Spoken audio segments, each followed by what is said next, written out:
Hi everyone, this is Maya Zahira with PsychicProtectionSanctuary.com. On my YouTube channel recently, someone asked if there is a video that gives a short synopsis of basically my origin story of how and why I started doing this work. And I realized I don't really have that. I include my little synopsis at the beginning of any interview where I'm a guest on someone else's podcast.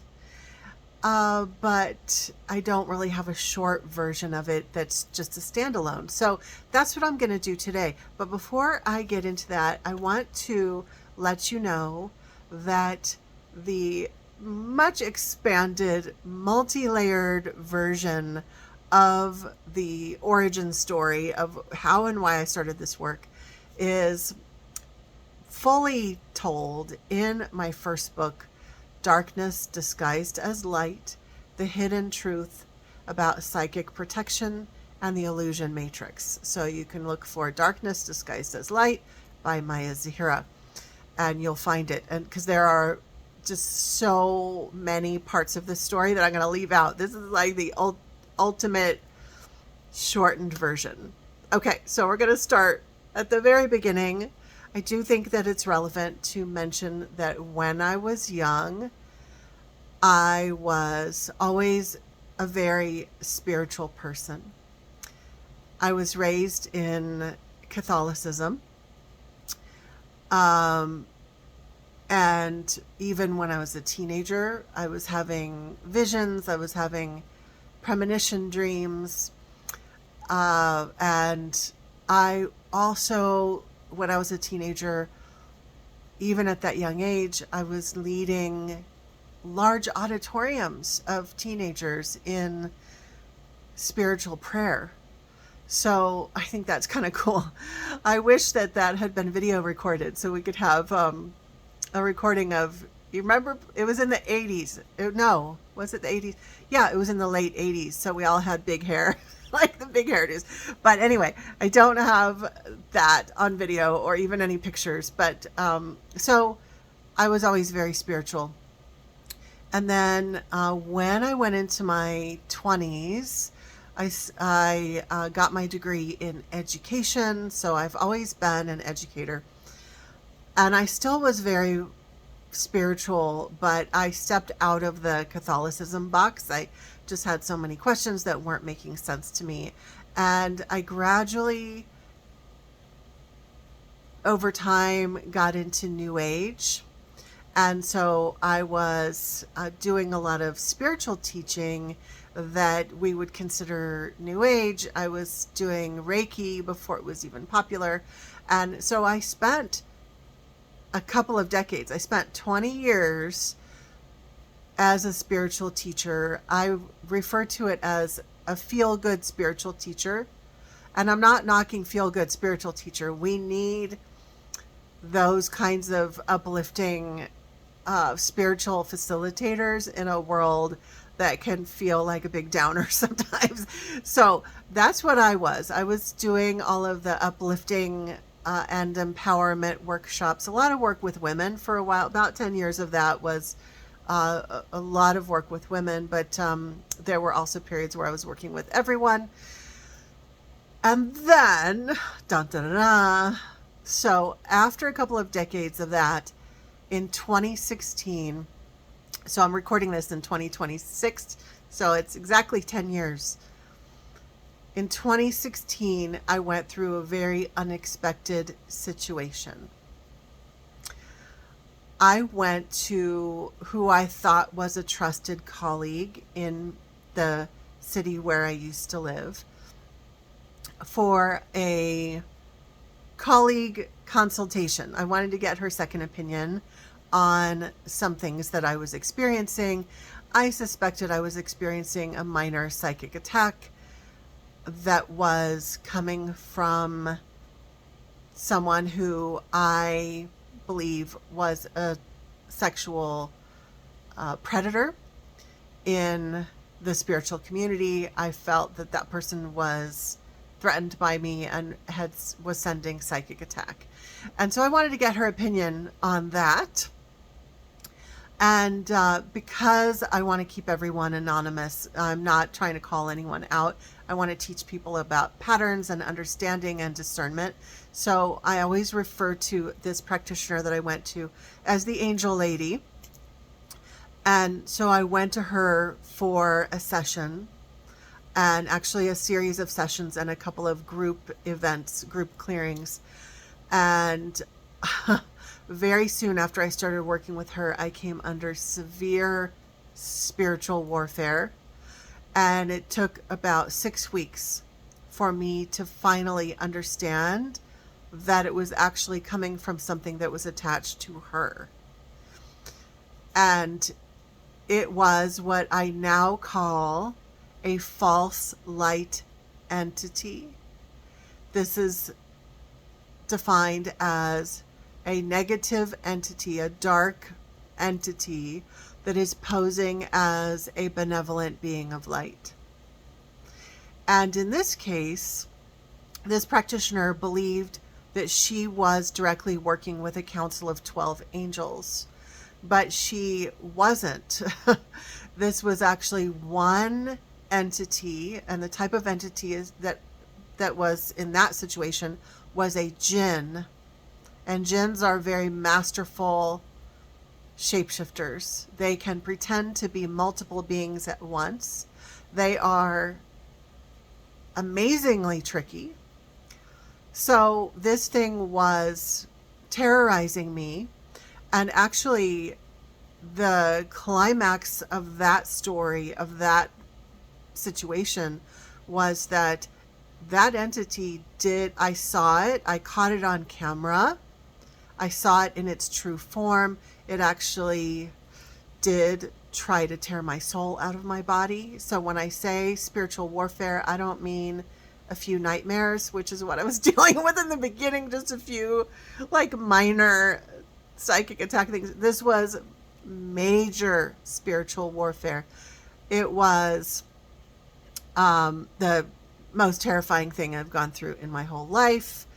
And I could not find support in my spiritual community. No one understood what I was going through, and yet I was able to see the entity. At first I couldn't. I was very confused because it was shape-shifting into different things. Eventually, when I figured it out, then I was able to see its true form. My colleagues were saying things to me like, have you tried burning sage? Or just visualize white light that will protect you. Or just focus on the positive, because nothing dark can hurt you if you focus on the positive. And all this other nonsense and meanwhile, I'm like fighting for my life, and people are saying the most ridiculous things to me. So obviously I was able to finally clear the situation, because I'm here 10 years later talking to you about it. It did take 6 weeks from start to finish to go through that situation. And after that, I started working. It just kind of happened organically. I started working with people. People started finding me. People who were dealing with spiritual warfare started finding me.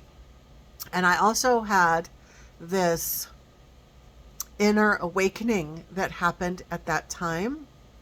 And the inner awakening was that there was just tons of information and understanding and wisdom about psychic attack, entities, spiritual warfare, discernment of spirits, all the things. There were all these things that I had this understanding of that I didn't before. And in addition, from then on, I also had the ability to see, feel, and discern false light entities. So I would go to the local psychic fairs to support my colleagues, and I would walk around and I would see that so-and-so thinks that they're doing psychic readings with their guardian angel, and that's not a guardian angel, that is. And I would see what it really was. That person thinks that they're getting messages from Ascended Master so-and-so, and that's not what that is. It's this other type of entity. And I would walk around and I would see, it was just amazing. Like, oh my God, all these people think that they're working with benevolent beings, and they're not. They are actually false light entities. So this was a time of huge awakening after the attack was cleared. And in the years that followed that, I actually had several other rather intense encounters with false light entities. And we don't have time to go into all of those stories. Many of them are in my books. Many of those stories are in my books. The origin story, again, is in Darkness Disguised as Light. And then basically a continuation of that story is in my 4th book, which is Revealing the False Light Agenda. And that story is that book is filled with stories to help people understand. So it's so many of the firsthand, very jarring encounters with very powerful, negatively polarized entities who were very convincingly pretending to be beings of light. And this happened again and again when I would go to New Age bookstores or New Age events. I would have these encounters when I worked with clients from all over the world. They were having encounters. And so if there was even a 0.01% doubt in my mind that the original attack, if that was real or not, because I did have this like 0.0001% in my mind that was like, that was just too weird. That couldn't have even happened. The original attack in 2016. But then when I had situation after situation after situation with clients, and then in my own personal life with these entities, these false light entities, these imposters, then I have 0% doubt in any of these situations. I've seen the patterns, I've seen the situations over and over and over again. So when I get on videos and I speak with conviction and authority about this is what's happening with false light, these are the types of entities, this is how it works, these are the exact patterns, this is all coming from real life experience. This is not coming from theory. There's a lot of people who are very well-meaning who are coming from a place of theory, like they've read some books or a teacher taught them some ideas about psychic protection. What I teach comes from firsthand experience, firsthand exposure to these situations, not just false light, but also just straight out spiritual warfare, dark forces causing harm, trying to cause harm in my own life. And so it took me some time to figure that out, to figure out what spiritual targeting was all about, working on clearing and resolving that, and then being able to help other people as well, dealing with not just with false light, imposter entities, but the straight out dark forces, spiritual warfare. So that's my origin story. Hopefully I've covered all of the most relevant pieces. So just to recap, I was very spiritual even when I was young. I spent a couple of decades working as a spiritual teacher, but honestly, I had no idea that I would be working in the field that I'm working in. I had enough sense to know that spiritual warfare is very serious business, and I didn't want to touch it with a 10-foot pole.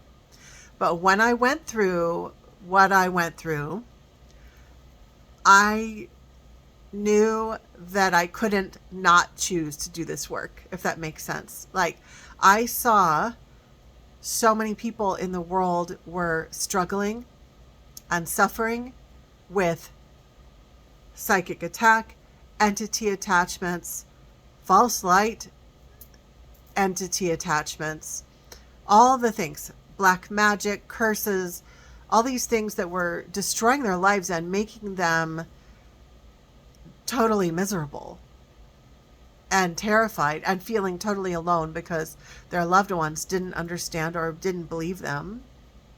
And I knew that I had to do this work. So that's why I'm here doing this work. I have a strong conviction. I actually do this work full time. This is not a hobby. This is full time, eat, sleep, breathe. And I am committed to helping people who are aligned with what I'm offering. So I will end it with that. And I will just say that if you are interested in learning more, then please go to my website, psychicprotectionsanctuary.com. And you can find a list of the books that I mentioned. And there are others as well. There's also some free resources. And there are also some paid programs on my website also. So until next time, I'm sending you all my love. And I'd like to invite you, if you have any questions, because I feel like I don't know if I included what you wanted to know in the story. If you have any questions, then please include them in the comments. I do check my YouTube channel at least once a week, if not several times a week. And I do look at your comments, so I'd be happy to answer any questions that you might have. Until next time, sending you lots of love.